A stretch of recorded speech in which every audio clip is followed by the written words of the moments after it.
Hello students, नमस्कार। आज की क्लास का टॉपिक है एक सदनीय एवं द्विसदनीय व्यवस्थापिका के गुण एवं दोष। आपको पिछली क्लास में बताया जा चुका है कि विश्व के विभिन्न देशों में जो वहाँ की लेजिस्लेचर है या तो यूनिकैमरल है या बाइकैमरल है, अर्थात या तो एक सदनीय है या द्विसदनीय है। एग्जाम्पल भी आपको दिया गया। तो एक सदनीय व्यवस्थापिका और द्विसदनीय व्यवस्थापिका, इनके क्या गुण है, क्या दोष है? क्यों विश्व के विभिन्न देशों में से कुछ देशों ने एक सदनीय व्यवस्थापिका अपना रखी है? क्यों विश्व के कुछ देशों ने बाइकैमरल द्विसदनीय व्यवस्थापिका अपना रखी है? इसी प्रकार अगर हम भारत के संदर्भ में चर्चा करें तो आपको यह भी बताया गया था कि भारत में जो प्रांत है उनमें कुछ प्रांतों में द्विसदनीय व्यवस्थापिका है और कुछ ज्यादातर प्रांतों में एक सदनीय व्यवस्थापिका है। प्रांतों में भारत में द्विसदनीय व्यवस्थापिका है। पार्लियामेंट, इंडियन पार्लियामेंट, भारतीय संसद जैसे हम बोलते हैं, उसके दो सदन है। आपको डिटेल से हम बताएंगे आगे, लोकसभा एवं राज्यसभा। प्रांतों में जो प्रांतीय व्यवस्थापिका है वो ज्यादातर में एक सदनीय है, जिसको हम बोलते हैं लेजिस्लेटिव असेंबली, विधानसभा। कुछ राज्यों में, जैसे आपको एग्जाम्पल भी दिया था उस दिन, उत्तर प्रदेश, कर्नाटका, महाराष्ट्र, बिहार वगैरह, यहां पर द्विसदनीय व्यवस्थापिका है। अर्थात प्रांतों में इन प्रांतों में जो मैं नाम ले रहा हूं, इन प्रांतों में विधानसभा के साथ साथ विधान परिषद, दूसरे सदन का नाम है विधान परिषद, लेजिस्लेटिव काउंसिल, विधान परिषद नामक दूसरा सदन भी होता है। तो जब ये दो सदन होते हैं, कहीं एक सदन कहीं द्विसदन, तो हमारे लिए ये जानना जरूरी होता है कि क्यों एक सदन या क्यों द्विसदन रखा जाता है, अर्थात इनके क्या गुण है, क्या दोष है। तो आपको यह जान लेने के बाद आप इस निष्कर्ष पर पहुंच जाएंगे कि एक सदन की क्या उपयोगिता है, द्वितीय सदन की क्या उपयोगिता है, या अगर एक सदन है तो एक सदन होना चाहिए या द्विसदन होना चाहिए। आप इस आंसर का उत्तर देने में सक्षम होंगे। यूनिकैमरल लेजिस्लेचर जो है, अर्थात इस राज्य की व्यवस्था पे एक सदनीय है, उसे हम एक सदनात्मक व्यवस्था बोलेंगे। ये आप अच्छी तरह समझ गए, जान ही गए। जनरली 18वीं शताब्दी के अंत में और 19वीं शताब्दी के शुरू में विश्व के विभिन्न देशों में ज्यादातर एक सदनात्मक व्यवस्था थी। ठीक है, ज्यादातर देशों में। आज भी यूरोप के कुछ देश जिनका नाम मैं लेना चाहूंगा,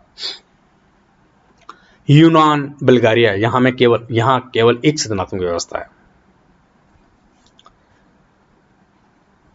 मोटा आइडिया आपको मैं यह दूंगा कि एक सदनात्मक व्यवस्था के जो समर्थक है, उसके अब वो अपने समर्थन में तर्क देते हैं कि कानून जनता की इच्छा की अभिव्यक्ति का परिणाम है, या उसका प्रतिनिधित्व करता है कानून जनता की इच्छा की। तो जब कानून जनता की इच्छा की अभिव्यक्ति है, तो जनता की इच्छा केवल एक सदन ही तो व्यक्त कर सकता है। जनता की इच्छा का विभाजन नहीं किया जा सकता। इस कारण वो एक सदनात्मक व्यवस्था के समर्थक हैं। दूसरे सदन को ये लोग एक सदनात्मक व्यवस्था को वाले दूसरे सदन जो द्विसदनात्मक व्यवस्था, उसको दूसरा सदन जो होता है वहां पर उसको अनुपयोगी एवं अनावश्यक मानते हैं। ये एक जनरल आइडिया है एक सदनात्मक व्यवस्था के बारे में। विश्व के कुछ दूसरे देशों में द्विसदनात्मक व्यवस्था है। द्विसदनात्मक व्यवस्था का मतलब आप समझ ही गए, जहां पर दो सदन होंगे उसको हम बाइकैमरल या द्विसदनात्मक व्यवस्था बोलेंगे। संसार में बहुत से राष्ट्र हैं जिनमें द्विसदनात्मक व्यवस्था है। ज्यादातर में है इंग्लैंड है, USA, United states of America, India,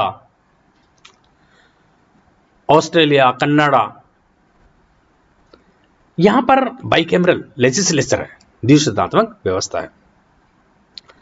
तो भारत के संदर्भ में मैं आपको पहले बता चुका, लोकसभा, राज्यसभा, इंग्लैंड में लॉर्ड सभा और हाउस ऑफ कॉमन सभा, अमेरिका में सीनेट और प्रतिनिधि सभा। सीनेट और प्रतिनिधि सभा अमेरिका की व्यवस्थापिका के दो सदन है। अमेरिका की व्यवस्थापिका को कांग्रेस कहा जाता है, मैंने आपको कल बताई थी ये बात, मतलब पिछले लेक्चर में बताई थी। तो ये द्विसदनात्मक व्यवस्था इन देशों में। आपको ये समझना है कि द्विसदनात्मक व्यवस्था विश्व में कैसे बनी, एक संयोग का परिणाम है। विश्व के विभिन्न देशों में द्विसदनात्मक व्यवस्था एक संयोग का परिणाम है, ऐतिहासिक विकास तथा संयोग का परिणाम है।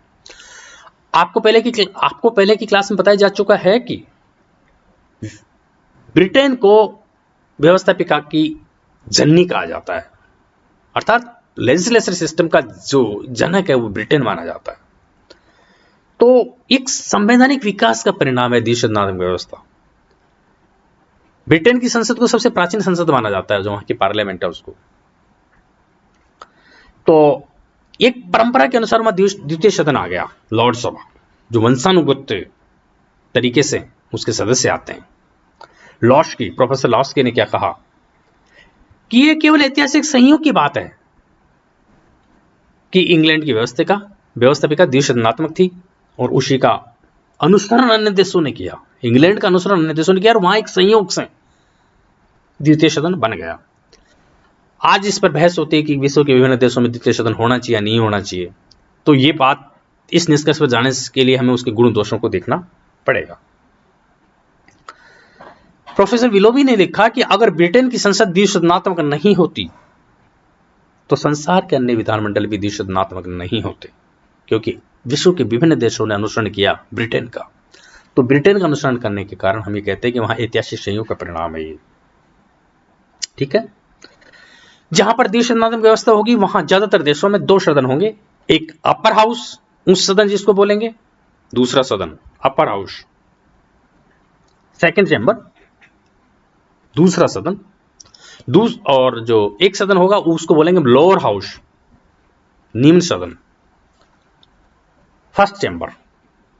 जो लोअर हाउस है, प्रथम सदन, ये जनरली नहीं, मोस्टली जनता द्वारा निर्वाचित होता है। और द्वितीय जो सदन है उसमें विश्व के विभिन्न देशों में उसके लिए अलग अलग व्यवस्थाएं की गई है। कहीं अप्रत्यक्ष निर्वाचित होता है, जैसे भारत में इनका निर्वाचन अप्रत्यक्ष निर्वाचन से होता है। द्वितीय सदन राज्यसभा का निर्वाचन हम आपको बताएंगे भारत में लेजिस्लेशन में कि इनका निर्वाचन कैसे होता है, जनरल आइडिया आपको लेना जरूरी है। ठीक है, तो ये जो निम्न सदन है सामान्यतः जनता का प्रतिनिधित्व करता है, जनता द्वारा निर्वाचित होता है। और इस द्वितीय सदन का जो निर्वाचन है जनता के प्रत्यक्ष निर्वाचन द्वारा वैश्विक मताधिकार के आधार पर जो जिनका वोटिंग लिस्ट में नाम होता है वो लोग उसको, उनके सदस्यों को निर्वाचित करते हैं। और जो द्वितीय सदन मैंने आपको बताया, सेकंड सदन जो अपर हाउस है, वो विशिष्ट वर्गों, समाज के विशिष्ट वर्गों, कुछ संस्थाओं या कुछ मतलब स्पेशल क्लासेस का प्रतिनिधित्व करता है। और इसकी रचना का कोई निश्चित सिद्धांत नहीं है। ब्रिटेन में जो लॉर्ड सभा है वंशानुगत आती है, इसका कुछ समय अलग अलग आधार है अलग अलग देशों में। ठीक है, इटली, जापान और कनाडा, यहां पर जो अपर हाउस के मेंबर है वो सरकार द्वारा नॉमिनेटेड होते हैं, मनोनीत। इटली, कनाडा और जापान में। भारत में आपको बताई दिया अप्रत्यक्ष रूप से निर्वाचित है, मनोनीत होते हैं। ये बात एक जनरल आइडिया है आपको, एक सदनात्मक द्विसदनात्मक। जब आप इतना जान गए तो अब आपको यह जानना जरूरी हो गया कि इनका निर्वाचन कैसे होता है, मतलब निर्वाचन नहीं, इनके गुण क्या है। तो एक सदनात्मक व्यवस्था के गुण देखो, एक बात मैं आपको यहां पर यह बताना चाहूंगा, एक सदनात्मक व्यवस्था के जो गुण होंगे या जो एक सदनात्मक व्यवस्था के पक्ष में तर्क होंगे, जो लॉजिक होंगे, वो द्विसदनात्मक व्यवस्था के दोष होंगे। और जो द्विसदनात्मक व्यवस्था के पक्ष में तर्क होंगे, जो लॉजिक होंगे, जो द्विसदनात्मक व्यवस्था के गुण बताए जाएंगे, वो एक सदनात्मक व्यवस्था के दोष होंगे। तो आपको एक सदनात्मक व्यवस्था के गुण समझ लिया आपने। तो ये गुण ये हैं, ये मेरिट्स हैं, ये फेवर में, ये तर्क ये हैं, ये इन तर्कों के द्वारा विद्वान एक सदनात्मक व्यवस्था का समर्थन करते हैं, अर्थात वो द्विसदनात्मक व्यवस्था की आलोचना कर रहे हैं, द्विसदनात्मक व्यवस्था को नकार रहे हैं, उसके अगेंस्ट में तर्क दे रहे हैं। तो अगर आपसे पूछा जाए कि एक सदनात्मक व्यवस्था के क्या गुण एवं दोष है, तो एक सदनात्मक व्यवस्था के जो गुण हुए वो द्विसदनात्मक व्यवस्था के दोष हो गए, और जो एक सदनात्मक व्यवस्था के दोष हुए वो द्विसदनात्मक व्यवस्था के, एक सदनात्मक व्यवस्था के जो दोष हुए वो द्विसदनात्मक व्यवस्था के फेवर में गुण हो गए। ये आपको जनरली समझ में आ गया होगा, आपको ये बातें समझ लेनी है। अब हम जब बोलेंगे समझाएंगे आपको जनरली एक सदनात्मक व्यवस्था के गुण हम सबसे पहले आज जानने की कोशिश करेंगे। एक सदनात्मक व्यवस्था विद्वान लोग ये कहते हैं कि वास्तविक लोकतंत्र की सूचक है। लोकतंत्र क्या होता है? जनता का, जनता के लिए, जनता द्वारा शासन, जब जनता के ज्यादातर हितों का ज्यादातर वर्गों का प्रतिनिधित्व करता है, वो लोकतंत्र है। तो हमने आपको बताया कि एक सदनात्मक व्यवस्था में एक ही सदन होगा और वो जनता द्वारा निर्वाचित होगा। राज्य की इच्छा का प्रतिनिधित्व करता है, जनता की इच्छा का प्रतिनिधित्व करती है लेजिस्लेचर, व्यवस्थापिका। और जब एक ही सदन होगा तो वो जनता की इच्छा को ढंग से प्रदर्शित कर पाएगा, क्योंकि इसका निर्वाचन प्रत्यक्ष निर्वाचन प्रणाली के द्वारा होगा। जनता के चुने हुए प्रतिनिधि होंगे, उसमें मनोनयन द्वारा नहीं होंगे। इस प्रकार वास्तविक लोकतंत्र की जो सूचक है वो एक सदन की व्यवस्था है। द्वितीय सदन क्या, यहां साथ साथ में समझाना जा रहा हूं, द्वितीय सदन में द्वितीय सदन जो अपर हाउस होगा वो कहीं भी जनरली जनता द्वारा डायरेक्ट इलेक्टेड नहीं होता। इस प्रकार वो उतना लोकतांत्रिक नहीं होता जितना फर्स्ट सदन होता है। इसलिए इसका एक गुण है एक सदनीय व्यवस्थापिका का, कि एक सदनीय व्यवस्थापिका की जो है वो वास्तविक लोकतंत्र की सूचक होती है।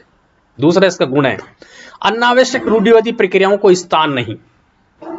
देखो, एक सदनात्मक व्यवस्था होगी तो वहां अनावश्यक रूढ़िवादी प्रक्रियाओं को स्थान नहीं मिलता, क्योंकि इसका जो सदस्य हैं वो निर्वाचित प्रतिनिधि होते हैं, निर्वाचन से प्रतिनिधि आते हैं। मनोनयन की व्यवस्था नहीं होगी, नियुक्ति की व्यवस्था नहीं होगी, अपॉइंटमेंट नहीं किया जाएगा, वंशानुगत सदस्य नहीं आएंगे। इस प्रकार मनोनयन या वंशानुगत क्रम से जो आ रहे हैं, ये जो रूढ़िवादी परंपराएं हैं जो पुराने समय से चली आ रही, कि राजा, वंशानुगत का मतलब है कि जो राजा हो उसका बेटा भी राजा, सामंत का बेटा सामंत, और वो उसको स्पेशल प्रिविलेज देते हुए साथ द्वितीय सदन में भेज दिया जाए। ये रूढ़िवादी प्रक्रिया है, लोकतांत्रिक प्रक्रिया नहीं है। इस प्रकार एक सदनीय व्यवस्थापिका में अनावश्यक रूढ़िवादी प्रक्रियाओं को कोई स्थान नहीं मिलता, ये इसका गुण है। तीसरा, अनावश्यक विलंब का अंत। देखो, जब दो सदन होंगे तो व्यवस्थापिका के निर्माण में दोनों सदन अपना योगदान देंगे। फलतः जब अचानक तुरंत आवश्यक निर्माण हो, कानून की आवश्यकता हो, तो द्वितीय सदन होंगे तो टाइम लगेगा। विधायी कार्य के लिए माना जाता है, एक सदन व्यवस्था में विधायी कार्य के लिए सिर्फ एक ही सदन जिम्मेदार होता है।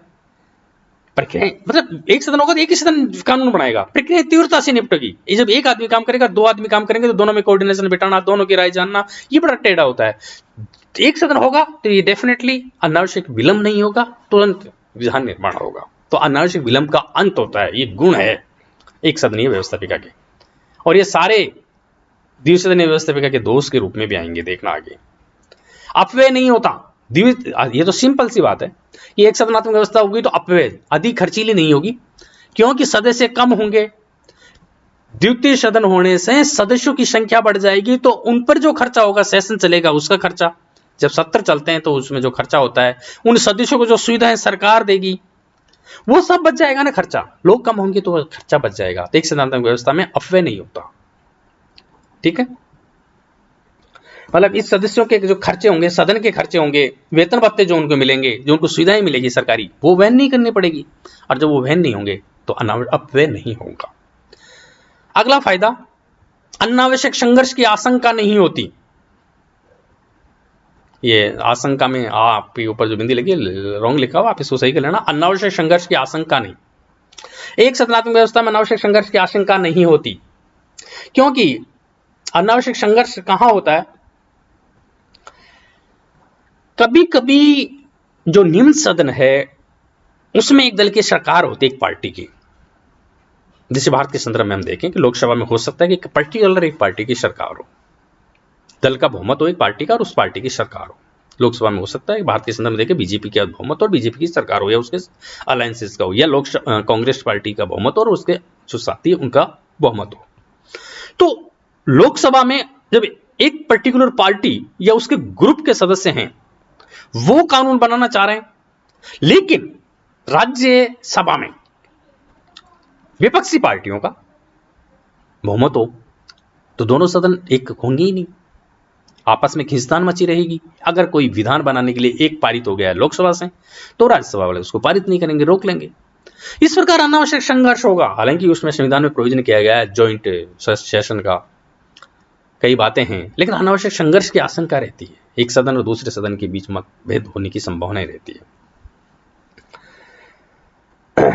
इस प्रकार जो विपक्षी पार्टियां हैं अगर किसी एक सदन में और दूसरे सदन दोनों में आपस में एक पार्टियां नहीं है तो विधान बनाने में संघर्ष करती रहती है। इस प्रकार अनावश्यक संघर्ष की जो आशंका है वो एक सदनात्मक व्यवस्था में होगी ही नहीं, क्योंकि जब सदन ही एक होगा तो इस प्रकार की कोई संभावना नहीं होगी। ये द्विसदनात्मक व्यवस्था का एक दोष भी है। और बात मैं जो आपको बताना चाहूंगा, ये छोटे राष्ट्रों के लिए उचित है एक सदनात्मक व्यवस्था। जो राष्ट्र छोटे हैं, संघात्मक शासन वाले नहीं है, जनसंख्या क्षेत्र के हिसाब से छोटे हैं, उन राष्ट्रों के लिए एक सदनात्मक व्यवस्था बेस्ट ऑप्शन माना जाता है, क्योंकि इसमें संपूर्ण राष्ट्र का पर्याप्त प्रतिनिधित्व होता है। छोटे से उसमें एक सदनात्मक व्यवस्था में संपूर्ण राष्ट्र का प्रतिनिधित्व होगा। इस प्रकार दूसरी ओर राष्ट्रों में एकता की स्थापना के लिए एक ही सदन आवश्यक है। इमानुएल जोसेफ सीएज, एबेसीज उसका नाम है विद्वान का, इमानुएल जोसेफ सीएज, उन्होंने क्या कहा देखो इसके गुण बताते हुए एक सदनीय व्यवस्था कि किसी भी विषय पर लोकमत, पब्लिक ओपिनियन, किसी भी विषय पर लोकमत एक ही हो सकता है, दो नहीं। जब लोकमत किसी विषय पर एक हो सकता है तो उसका प्रतिनिधित्व भी एक ही सदन कर सकता है, दो सदन नहीं। इसलिए जनता की इच्छा का प्रतिनिधित्व करने के लिए एक ही सदन होना चाहिए और दूसरे सदन की आवश्यकता नहीं है, ये इमानुएल जोसेफ सीएज कह रहे हैं। साथ ही दूसरा सदन पहले का विरोध करता है। अगर दूसरा सदन पहले वाला सदन जो नियमित सदन है, जो हाउस ऑफ पीपल है या जो रिप्रेजेंटेटिव का सदन है, वो तो होगा ही होगा ना, जनता की इच्छा, जनता के द्वारा निर्वाचित सदस्यों का। अगर वो दूसरा सदन उनका विरोध करता है तो इमानुएल सीरीज कहते हैं, इमानुएल जोसेफ सीरीज कहते हैं तो वो दूसरा सदन दुष्ट है। और यदि सहमत हो जाता है वो दोनों एक ही है तो फिर उसकी जरूरत ही क्या है। इस प्रकार जो विद्वान है ये एक सदनीय व्यवस्थापिका के जो गुण हैं, इन गुणों का वर्णन करते हैं। इन गुणों को जानने से आप द्विसदनात्मक व्यवस्थापिका के जो दोष है वो भी स्पष्ट हो जाते हैं। अब अगली क्लास में जब हम पढ़ेंगे तो ये बात और क्लियर हो जाएगी, द्विसदनात्मक व्यवस्थापिका के क्या वो है, क्या बोलते हैं, पक्ष में क्या तर्क है, विपक्ष में क्या तर्क है, ये हमारे लिए जानना आसान हो जाएगा। तो द्विसदनात्मक व्यवस्थापिका के जो गुण आप पढ़ोगे तो वो द्विसदनात्मक व्यवस्थापिका के गुण हम अगली क्लास में पढ़ पाएंगे टाइम की उसके कारण। तो उसके समझने के बाद आपकी और भी क्लियर हो जाएगा। एक सदनात्मक व्यवस्थापिका के गुण आप जान ही चुके हैं, समझ ही चुके हैं। तो अगली क्लास में हम इस बात को पढ़ेंगे।